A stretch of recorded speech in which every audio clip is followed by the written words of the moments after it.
Computer. Okay, we are recording. So want to bring the September 22nd, 2020 meeting of the Belmont IT Advisory Committee to order. We're meeting virtually on Zoom. And thanks everybody for joining us this evening. We've got kind of a busy agenda, so let's dive into it. And the first order of business is to approve the minutes for the ITAC August meeting. And Dave has provided those, but I will happy to bring them up on the screen. I have not a correction, but I'd like an explanation when the minutes are up. Okay, can everyone see them? Yeah, they're up now. Them. Yep, Charlie.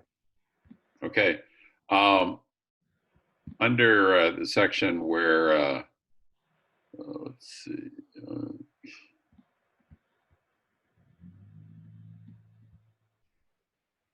Was about halfway through where it said Dave provided a number of questions that ITAC should be, Dave Petto that is, provided a number of questions that IPAC should be prepared to address before going to the select board. The last one, this is more for my benefit than anybody else's.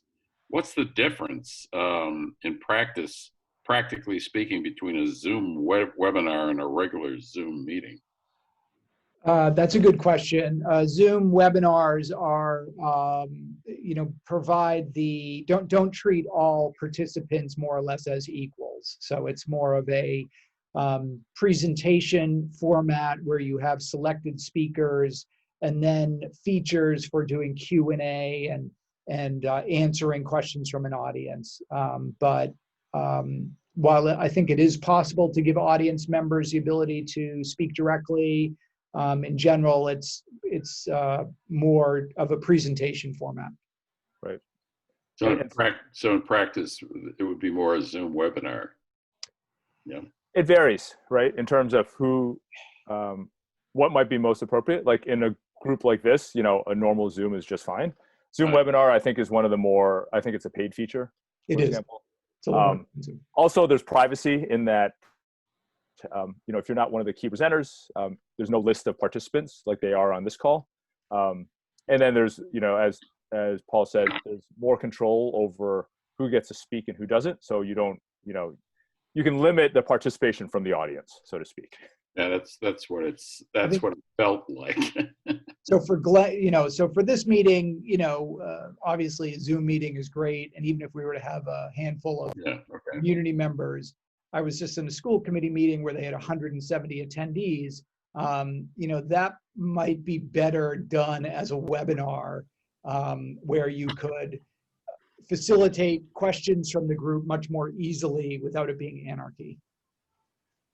And and that might be a point we want to make. I think probably the vast majority of meetings are sparsely attended and are probably a meeting is appropriate, but there are some school committee, select board, depending on what's being discussed, where it actually might make sense to do a webinar.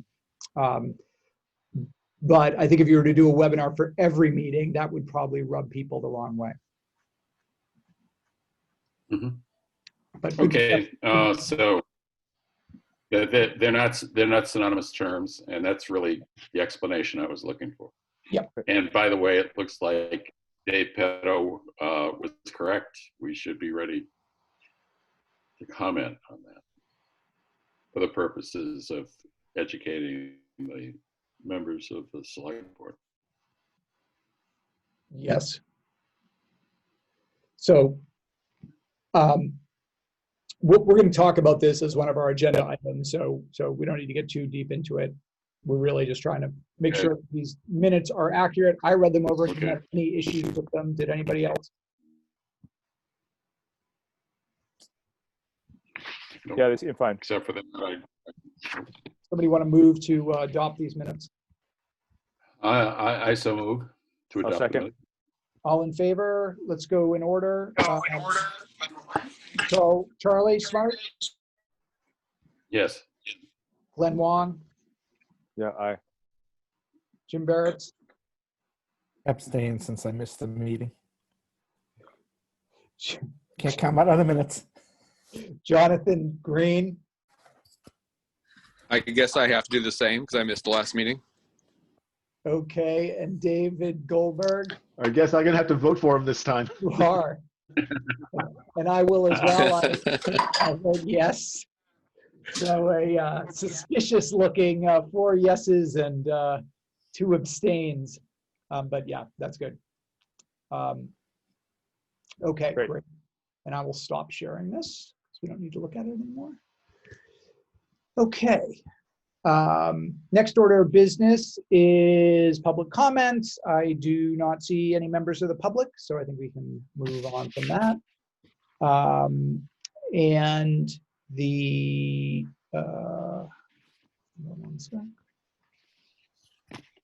Next order of business is the remote meeting feedback, remote meeting discussion. Again, the background here is we are looking to hand off our recommendation on to the select board to make remote meetings a more or less permanent ability or capability for Belmont committees in keeping with OML, so that when we pop out of this special COVID bubble that we're in as a result of the governor's executive order, that committees don't fall back to the pre-COVID state where basically no remote meeting participation was allowed for committee members. So we want to try and get ahead of that and make a strong recommendation in writing to the select board that they move forward on that. We had talked last time about getting feedback from other committees on their experience. And I don't know, Glenn, if you had a chance to reach out to any. I did. So first of all, Dave, thank you. What's that? Sorry. Nothing, go ahead. Yeah, so first of all, I just want to say, David, thank you for publishing the minutes or reminding us of the minutes, because having read through the minutes, I was reminded of this thing that I'd agreed to do.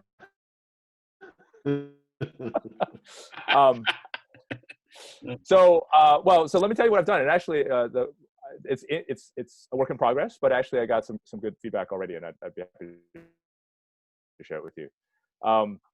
If you read through the minutes, we had mentioned a few committees that we thought would be useful. So it wasn't like a comprehensive sweep. It was like, hey, here's some committees that we know are very active, even in these COVID times. Those were definitely on my short list. I ended up having 8 committees that I reached out to.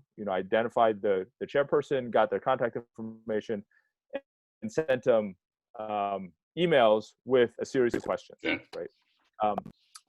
The 80s, I'll give you verbally, and then I'll share a screen in a minute so you can actually see some of this.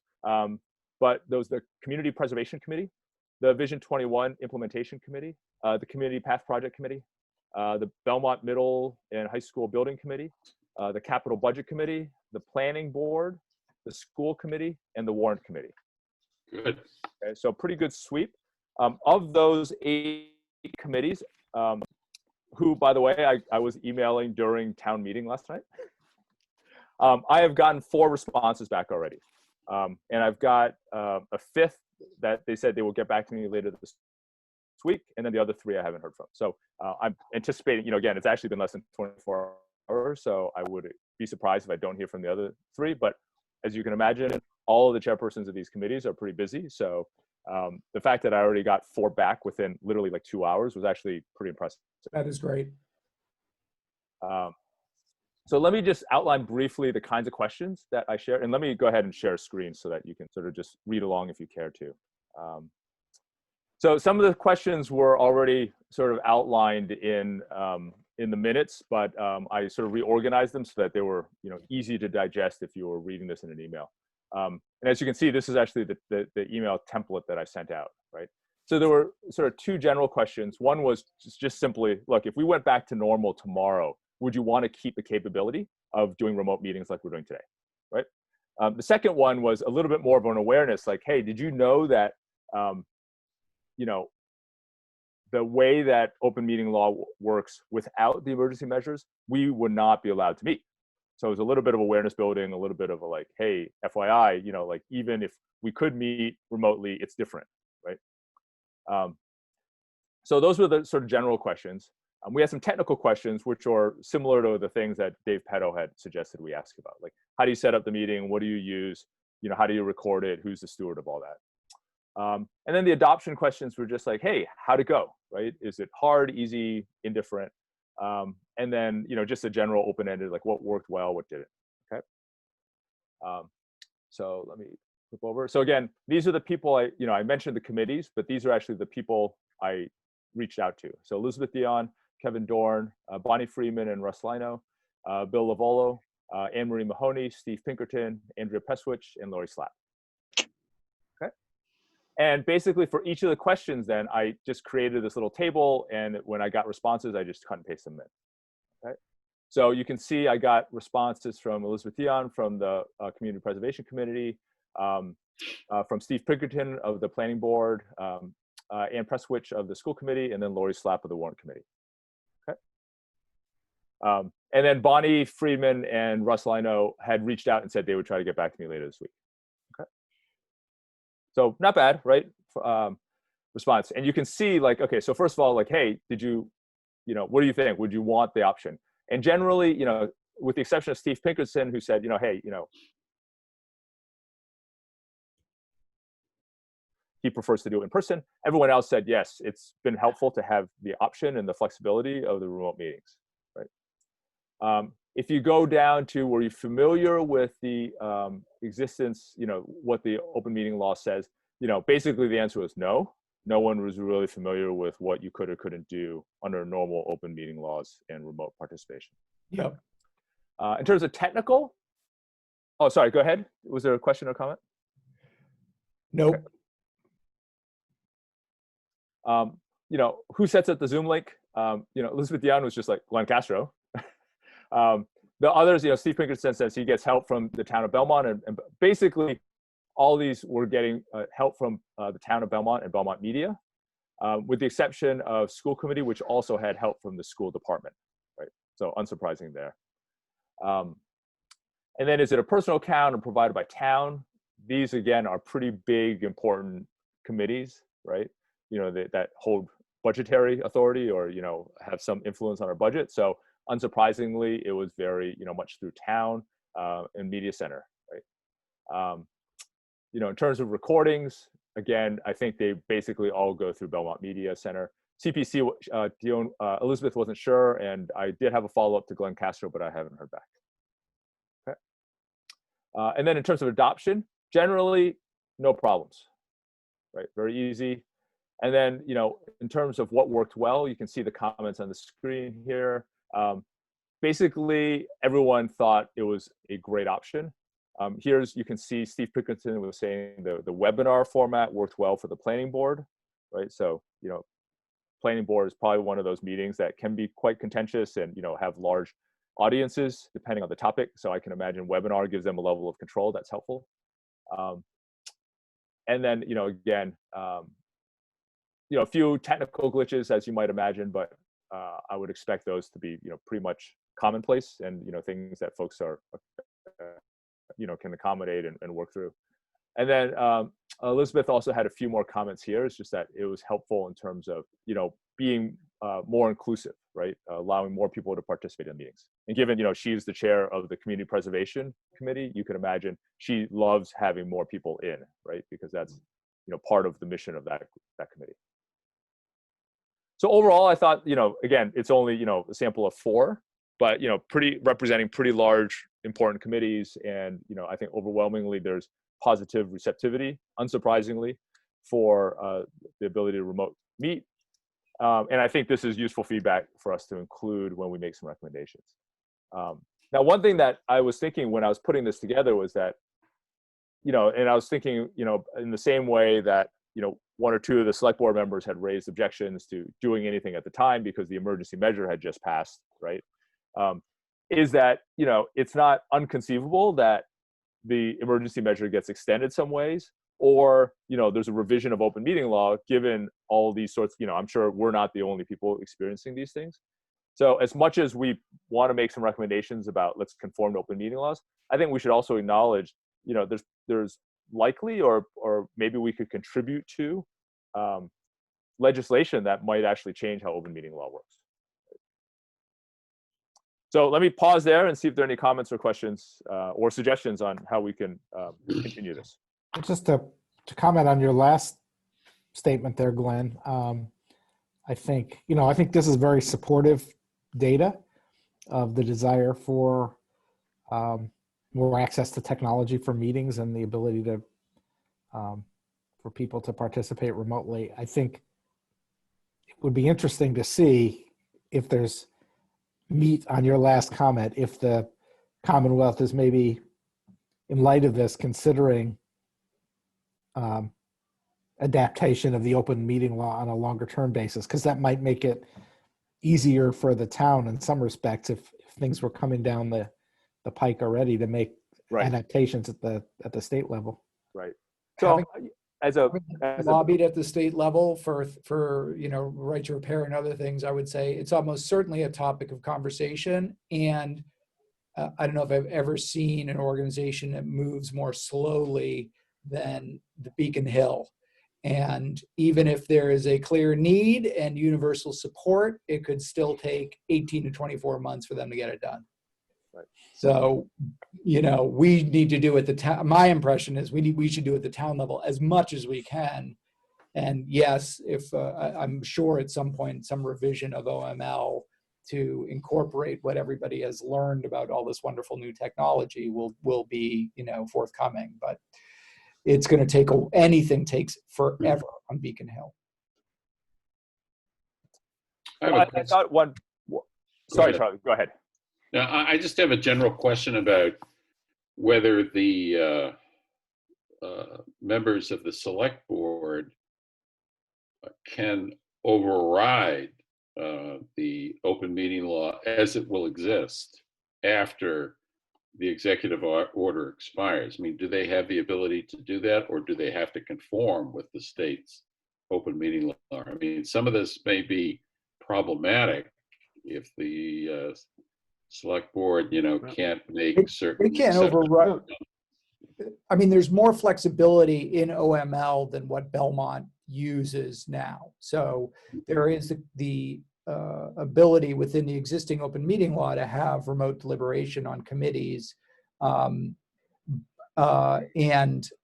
remote voting, for example, with the okay of the community executive. In this case, would be the select board. Mm-hmm. But there is not a capability for example, a remote quorum, a fully remote meeting where all members, where a quorum of the membership are remote.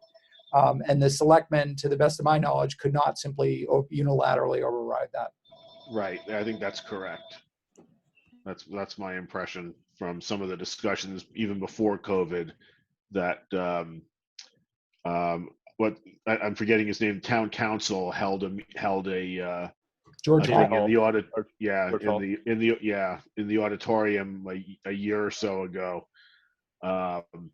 about open meeting law, and a lot of questions about technology came up, and that was one of his points, was that we can't overrule it, but there is some flexibility to allow at least remote participation, but you still have to have a quorum present, yada yada yada. Right. So I was just going to suggest as a next step, it might be worthwhile, and I'm happy to volunteer for this, to reach out to either Senator Brownsberger and or Dave Rogers, our representative, just to ask if there has been this question raised at the state level, right?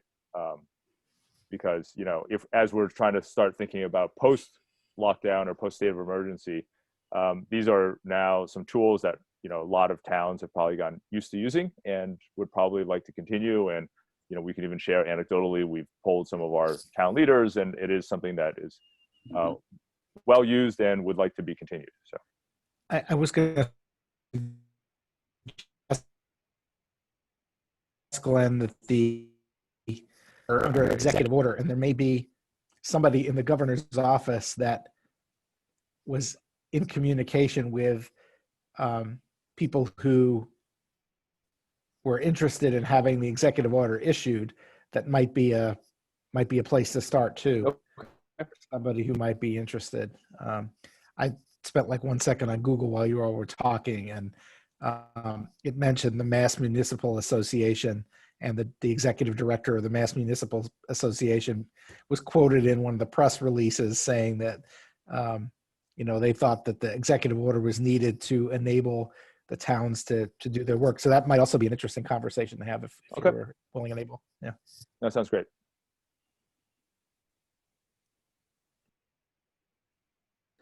I think, yeah, getting some input from Dave and Will would be really great. You can do it, Glenn, or I can, either one. I mean, and I think this feedback is really great. I think when we get comments back from all of these committees, this will be a really useful kind of addendum to the report to the select board, just about how the most kind of prominent committees and the busiest committees during the pandemic have experienced, remote meetings and their feelings, going forward. So really great work. And it'll be great to include this in the final report. Glenn, could you, just as a practical matter, could you share the document so that I can backfill the names of the committees and stuff accurately in the minutes? Thanks. Excellent. So, presumably within the next, week or so, we'll probably hear back from the remaining committee members and just kind of fill in that table. I think I'm interested that the high school building committee has been using the Zoom webinars and not Zoom meetings. I wasn't aware that the town had that capability, but sounds like we do.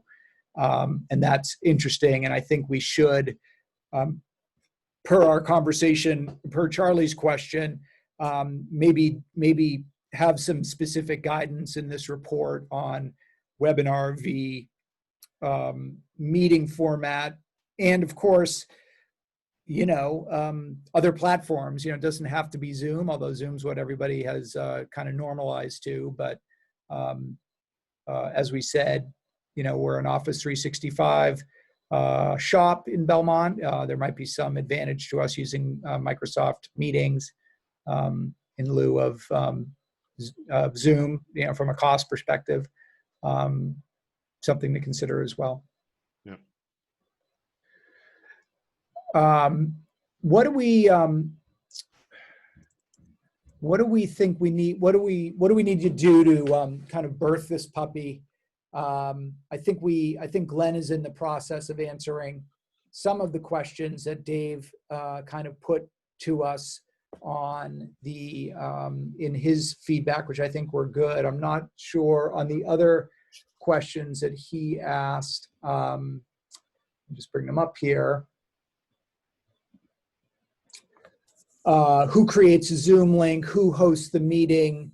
I think actually Glenn kind of answered those. By and large, it seems like Belmont Media Center is doing it, or the town administrator's office for the select board, the school department for the school committee. But for everybody else, it looks like Belmont Media Center has been a pretty reliable partner. So I think we kind of answered those. They deal with the recording piece of it, although, hey, Paul, if I can interrupt, I think one of the questions we should ask Belmont Media is, is that a role they could continue doing across the board? Because obviously they don't do it for us, right? And so, do they have a short list of committees they do it for? Do they just do it for those who ask them? Or could they do it for all committees? Like, I think that'd be something we should explore. Could they scale, as it were? Right. How many committees are there? Aren't there like 40 or 50? Oh, there are a lot, but they don't all meet that regularly. Right. All right.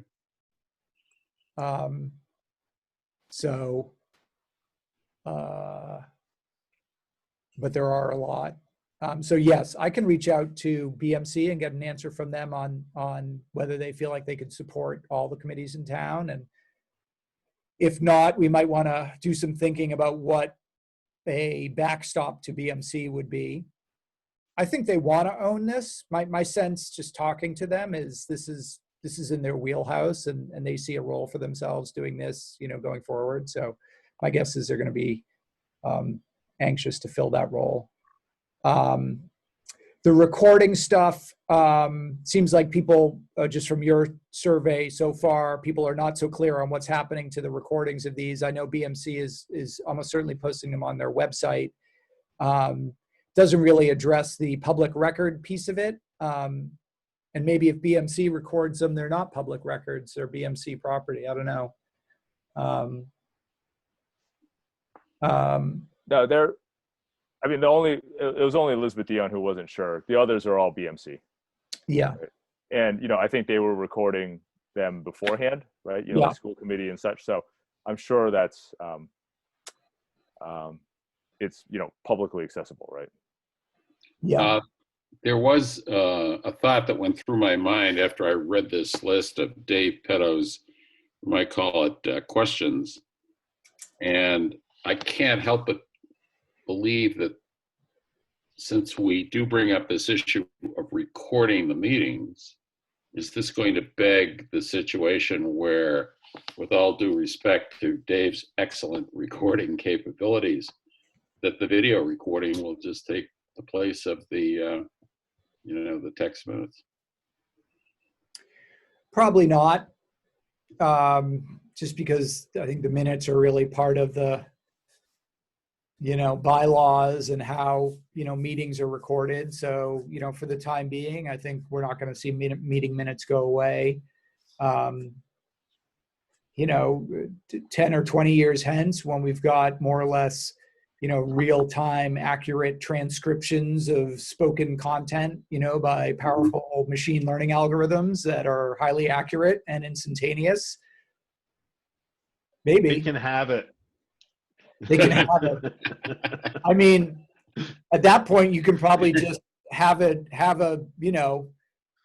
algorithm that just creates the minutes for you by extracting the relevant text from the transcript. I mean, there was a certain method in my madness. I mean, well, I brought it up to see what, frankly, your point of view would be and what our point of view would be. And our point of view apparently is no, the recording will not take the place of the minutes for the time being. No, and again, in a scenario where BMC is actually doing the hosting of the meetings and the recording of them, they're not, to the best of my knowledge, public records. They're BMC recordings, and so that doesn't put a burden. And I guess the good part is that it doesn't then put a burden on the town clerk or the town administration to be collecting and archiving all these videos.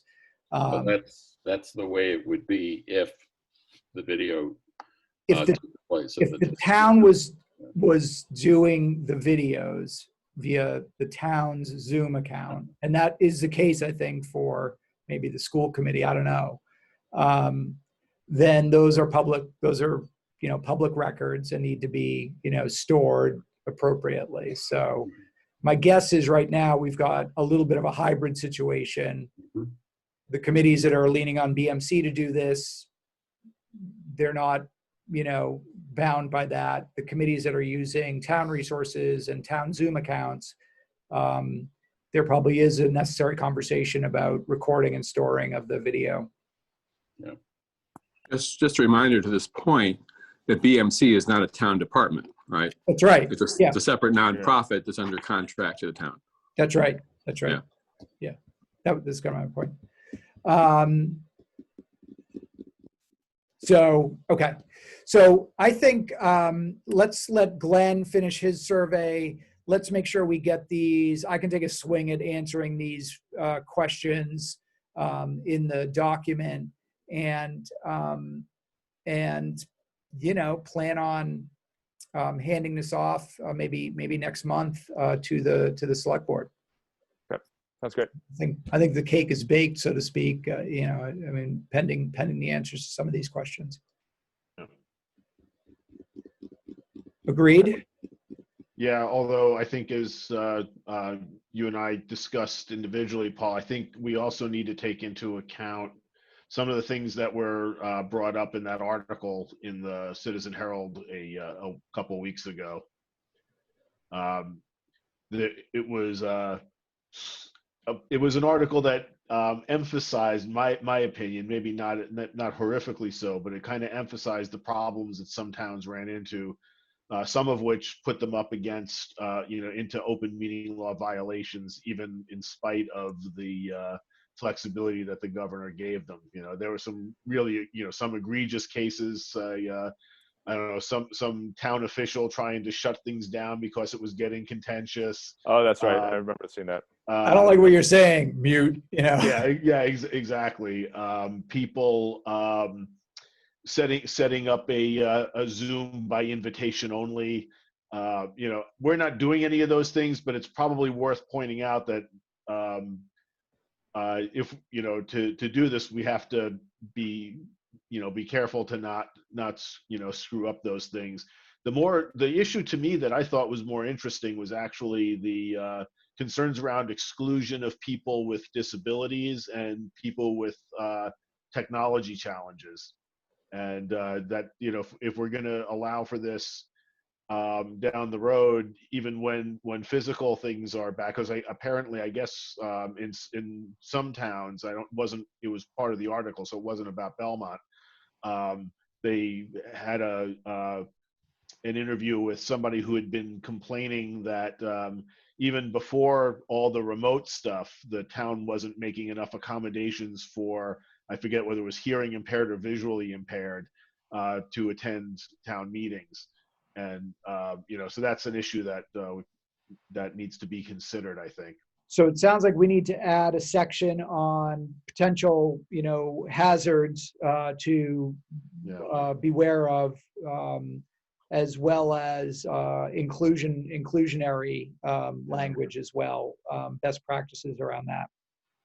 Yeah, the webinar thing kind of gets into that, because that you have to make sure that there is some way, if the meeting is going to allow for public participation, that even in the webinar format, your whoever is responsible for gathering the inputs from the public is actually doing the job. Yes. Yeah. And not excluding people or what have you. Right. Yeah. Okay.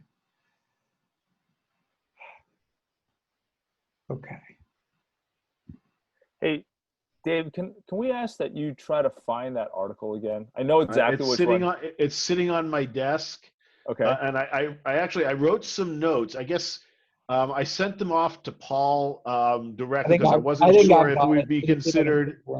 Yeah, I wasn't sure if it would be considered deliberation if I sent it to the whole group, because it is sort of a suggested add to the paper, as I wanted to talk about it here before disseminating it. But okay. I can scan in the article, or maybe I can find a link to it. I'll try the link first. That's easier. Yeah, that'd be great. And I'll make sure that the notes get sent around after this. Thank you. Because I think at that point it's safe.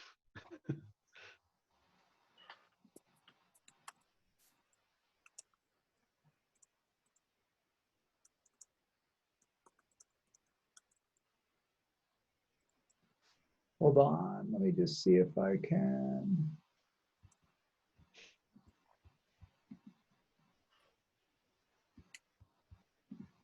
Did you send me the link? I think you just mentioned it. Maybe. No, I didn't. I haven't found the link to it. Okay. Well, when you find it, share it. Yep. Okay. Glenn, I have a question about your questionnaire that you sent out to the committee chairman. Did you? I don't believe you did, but I may be mistaken. Did you touch on the issue of whether they would prefer to have a combined situation or hybrid situation where indeed there was also some component to a committee meeting? In other words, somebody was in a room in a town hall, essentially hosting the meeting personally, in addition to the ability for the public to attend remotely, and in addition to the ability for other committee members to attend remotely. Did you touch on that? I didn't ask that question in the same way that you're asking it right now, but Yeah. there was feedback that said having the ability to have remote meetings was seen as a net positive, right? When circumstances made it difficult for individuals to be present physically, right? So the examples that were used, like what if you had a snowstorm, or it's the winter issues seem to be the big one for folks, when it's cold out, or not easy to come out, or folks who are physically challenged, right? Or perhaps they're not even in Belmont, right? They may be traveling for whatever reason. So those are some of the reasons that were mentioned. No one really spoke specifically around requiring quorum, right, physically, but that wasn't a specific ask, right? Like, are you in favor or not in favor of having physical quorum? And I don't think anyone was really familiar with that as being part of the open meeting law requirements. So do you feel that the issue that I just mentioned is something that should be, if you wish, spelled out to these people? I think we can all agree that having remote participation is something that folks would value. I don't think there's a disagreement there. Yeah, I think, where you can have a healthy conversation is what's the requirement for in-person meetings, if at all. I agree. Right. And so, that, we don't have enough data to really provide it. And it depends on, how much you would want to really push to change the open meeting law. Because the open meeting law, as it stands, will allow remote participation, but requires a physical quorum. Right. And open meeting law also requires, my interpretation of it is that it requires certain conditions be met to, in fact, be remote. You can probably flex that, but you're supposedly physically unable to make the meeting, hence you could participate remotely. So how you interpret that probably could be done a few different ways, but just because you didn't want to go is probably not a good reason.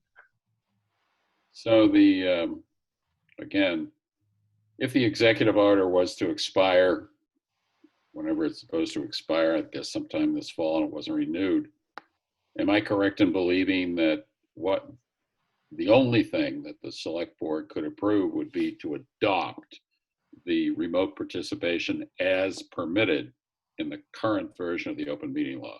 Correct. So in other words, Yep. if Right. we were to look forward, if we wanted to have this meeting tonight, at least 5 of us would have to have been in the town hall. That's right. Correct. Okay.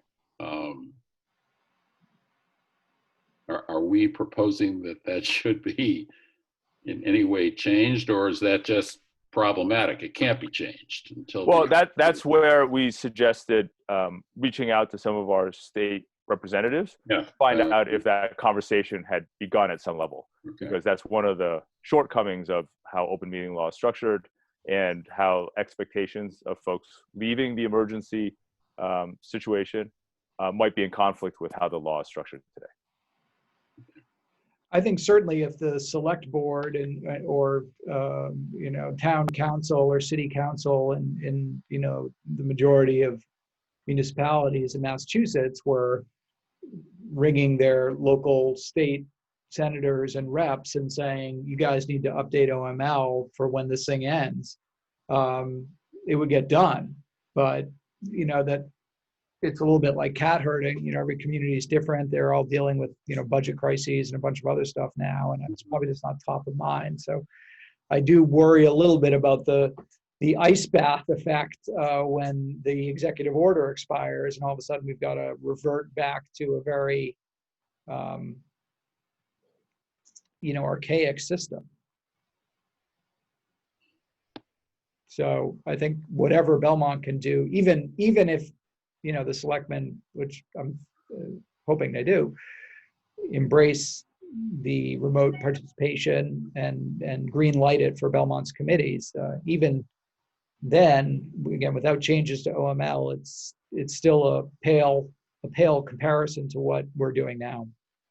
However, can we, within the provisions of the open meeting law, recommend strongly to the select board that indeed we have to have the physical quorum present, but these other requirements, that you have to have a good reason to participate remotely, can and should be removed. Is that a possibility? We can't alter the law. Well, the law basically requires that. In other words, you got to have a good reason, quote unquote. Yeah, but that language is open to interpretation, I think, is what they would say, which it is.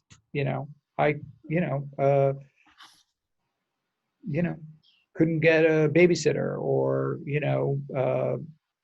whatever. I mean, can't make it is can't make it.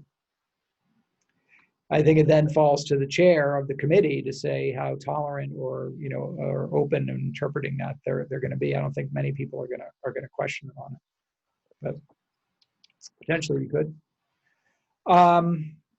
Okay, I was just looking through the document. I think we've got a little bit of work to do before we hand it off. But Glenn, if you want to tackle getting the responses back, and do you want to reach out to Will and Dave? You want me to?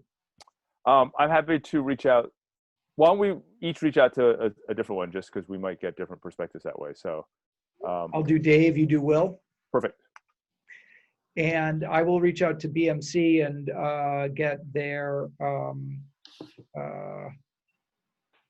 input as well on the scale issue and whether they feel up to scaling to support all committees at some point. Great. Okay. Shall we move on? Yep. Thank you, Glenn. That's really great. Thank you for doing that. Yeah, of course. Good discussion. Thank you. Okay, so I think we are going to schedule our next meeting, and then we're going to drop into executive session to, we lost Jonathan, and now he's looking to get back. Sorry.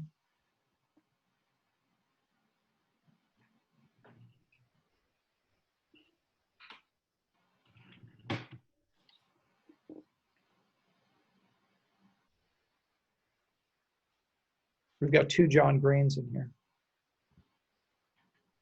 You do. I'm trying to switch from phone to laptop, but yeah, there we go.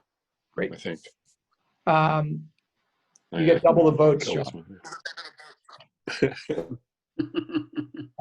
we go. So we're gonna let's just decide on our next meeting, and then we can adjourn to executive session and address the report, the security related report we're working on.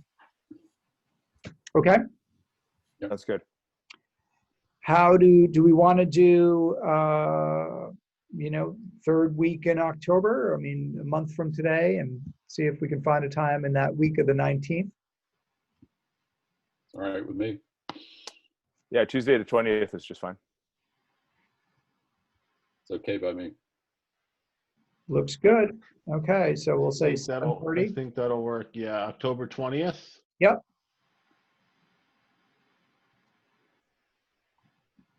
Good for me. Yep. Yep.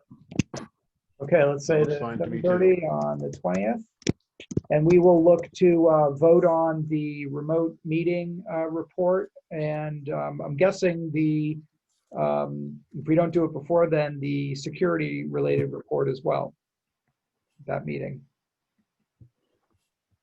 Sound like a plan? What will the remote meeting report be? Will it be just a letter to the select board? No, we've got a whole report that we wrote up. I'll put the link in the chat. Okay. I think you've actually looked at it, Charlie, but you probably just. Maybe. I think. Maybe before we adjourn, can I ask a question? Yep. I'm not sure if it's appropriate or inappropriate, and maybe it should be taken offline if it's inappropriate. But this ballot question number 1. Yes. Which sort of, the 2 topics that we've talked about in this committee. One is right to repair, and then the other is cybersecurity, which seem to be the 2 different arguments for this thing. Yep. Without, getting into a political discussion, which I don't think is, right for this committee, though I'll just state my opinion that it sounds to me that these cybersecurity issues being presented by the opposing faction, whatever, are just made up. I mean, they're just silly. Am I missing something in this thing? No, and in fact, this group that I founded called Secure Repairs, which is a group of information technology professionals supporting right to repair, has done some work trying to counter the auto industry's line on this. Yeah, I mean, the ballot language is pretty clear that it refers to basically the same data that you can get now from the OBD port under the dashboard, which is the data that your repair shop would pull into their service computer and use to figure out what the check engine light means or whatever. So it's pretty clear that data in and of itself doesn't pose a cybersecurity risk or a stalking risk. You're not gonna be able to use any of that data to figure out where somebody lives or works or works out or whatever. Where it gets fuzzy is that the automakers are basically mixing all of that data together and sending it to their cloud, maintenance cloud, and their cloud servers via their telematics systems. And the right to repair law that we passed as a state back in 2013 specifically exempted telematics. Probably, I wasn't involved in this, but I would guess at the behest of the auto industry lobbyists. And so that's why ballot 1 exists, because the reality is all that repair, that the dealerships and the authorized repair shops these days are not plugging into the OBD port. That data is syncing wirelessly with the maintenance cloud that Honda or Toyota have, and the dealerships are accessing the maintenance and repair and service data that way, not via the computer on the dolly in the shop floor. As it stands, as long as that data is still accessible via the OBD port and it's the same data, that doesn't really put local repair shops at a disadvantage. The concern that they have is in 5 years or 10 years, lo and behold, the 2026 Hondas no longer have the OBD port. And then at that point, you're basically on a death watch for independent repair, because as new models come out without the port, they don't have access to the repair data, and within about 5 or 6 years, there's no more independent aftermarket repair. So that's why ballot 1 question is happening. The ads are total, kind of Willie Horton-esque, fear mongering about rape and cyber stalking. There is a cybersecurity question that is a real one and has been proven, that if you've got internet connected cars and you've got a bridge between the car network that has the mechanical systems, braking and acceleration and everything else, and the telematics system, which is GPS and what apps you're using on the infotainment system and all that stuff, which there is, because that's how they're getting the mechanical data back up to the cloud. Mm-hmm. That can become an avenue for cyber physical attacks on automobiles. And Charlie Miller and Chris Valasek demonstrated it very dramatically with the Jeep Cherokee a few years ago. I remember that. I guess what automakers are trying to say is, well, if you just trust us and our dealerships, then you don't have to worry about these cyber attacks. But of course, that doesn't hold water at all, because you know, dealerships are just small family businesses run by guys who sell cars. They're not, you know, it's not like MITRE. So if the firewall is your average car dealership, then you don't really have much of a firewall. And I think the reality is there should be a lot of concerns about the cybersecurity risk of connected vehicles, but that's actually the last conversation that Detroit wants to have. Mm-hmm. What they're doing now, kind of cynically, is ginning up a lot of fear about that, with the goal not of having a conversation about privacy and the cybersecurity of connected vehicles, but in order to basically elbow out independent repair shops and aftermarket parts and repair, so they can have a monopoly on it at some point in the future. So it's a complicated issue, arguably one that's probably too complicated for your average ballot measure. And there's a lot of gray area, but I'm obviously at the end of the day, it's a pro-consumer rights issue. And it goes without saying that having competition for aftermarket parts and repair keeps the cost of car ownership low and affordable. And for that reason, you know, you should vote for it. So that's my 2 cents. You know, there's a lot of money putting those ads out there trying to scare people. And I think that question 1, from what I heard, started up 60% approval, and you know, they were able to bat it down after a couple months of ads to, you know, 40%, you know, plus 40 approval, and we'll see what it is by November 3rd. So, but they started with a pretty big, you know, yes crowd, and I guess it's going to be a question of how effective they can be at, between now and election day, at scaring enough people. But I'm very hopeful it passes. Yeah. All right. So my attempt to read between the lines was not misplaced, and it's just as it looks. I mean, these ads, these, you know, showing to the people being stalked in the parking garages are just silly, frankly. The language of the ballot measure is really clear that it's mechanical and service data needed for repair. You know, if I had been advising them about how to write that ballot measure at the time, I might have said, you know, why don't you specifically carve out GPS as not covered in this? Because, you know, you don't need it for repair, and it will just put people at ease about the very stuff that the auto industry is scaring people with now. Right. You know, and it would have been easy to do, and they didn't. So if you read the language of the article closely, oh, Dan's with us. It's pretty clear that it's repair data, mechanical data, and so on. But it's also vague enough that you can plausibly scare people. Yeah. All right. Thank you for that. Yep. Hey, Dan. Hey, folks. We're back online. We had some power lines go down. Where are you? We're down the Cape right now. I'm sorry. What part of the Cape? I'm sorry, say again? What part of the Cape? Wellfleet. Wellfleet. I hope you had quorum. Yeah, We did. We're actually we just set our next meeting, Dan, for October 20th, Tuesday at 7:30. Okay. As far as I can we're tell. about to drop into executive session, and you're along for the ride if you're open to it. Yes. Okay, great. So actually, I don't think we need to do anything, but I'm going to lock the meeting so nobody else can join. You also need to stop the recording. Huh? Oh, You also need to stop the yeah, we recording. need to stop the recording. That's a good point there. Okay, 1 second here.